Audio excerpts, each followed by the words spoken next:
رفعنا السقف وطلع الغبار وكشف الحقيقة. مشاهدينا الكرام الأعزاء، كما تشوفون هذه البيت مال الدواجن والبطوط، يعني كلهم يعيشون سوا، فلذلك ما به ترتيبات وهاي الشغلات، فأنا راح أرتبها ترتيباتها وأخليها بلوك على مود الدواجن والبطوط.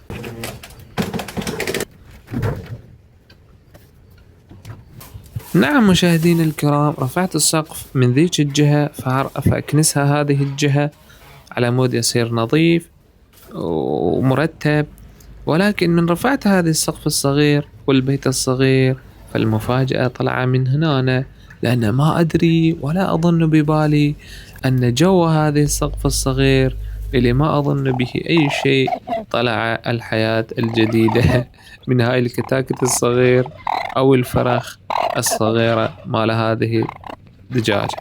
شوفوا يا جماعة شلون طلعوا، شوفوا هذا أول مرة راح يشوفون، يعني أنا شفتهم قاعدات ولكن ما شفتوا الفرخ أبدا، هذا أول مرة بعد أن رفعت السقف وطلع هاي الدجاجة الرومي شفتوا أن به صغار مال هذه الدجاجة موجود وطلع، وهكذا كما تشوفون قدامكم.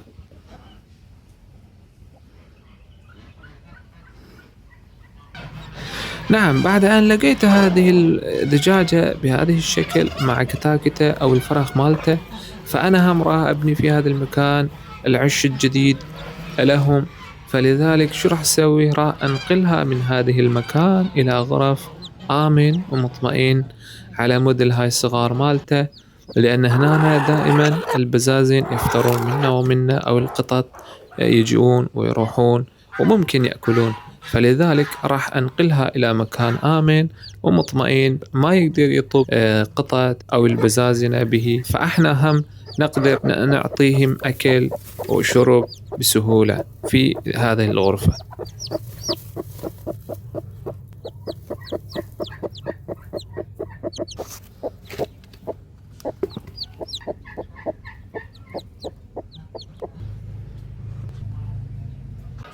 نعم نقلت الدجاجة في مكان آمن ومطمئن، فهسه راح أفلش هذا وأنظف جوا مالته، فراح أبنيها من جديد.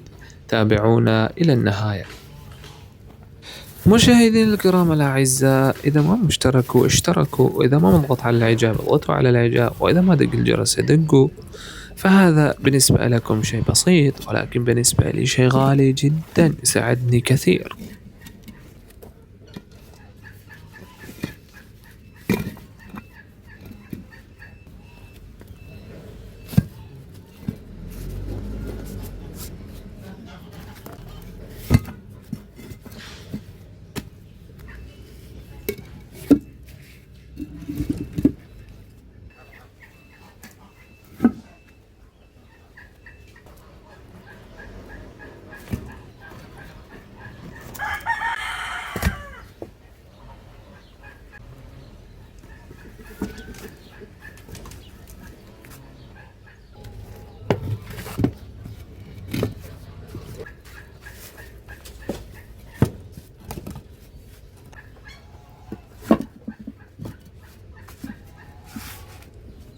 نعم مشاهدينا الكرام، نص بهذه الشكل والنص الثاني راح يتغير. ليش؟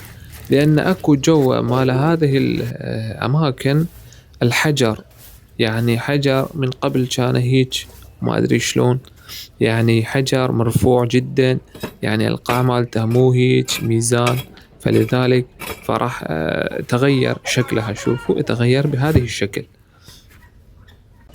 نعم مشاهدينا الكرام، صارت هيجي نص بالنص، نص هيجي ونص هيجي، وخليت السقف. شوفوا يا جماعة يا سلام ايش قد صارت حلو. وهسه اخليها حشيش شوي هيجي. شوفوا يا جماعة شوفوا شو صارت، يا سلام. لايك اشتراك وجرس، واكتب بالتعليقات شو رأيك بهذا البيت. مع السلامة فيما بعد.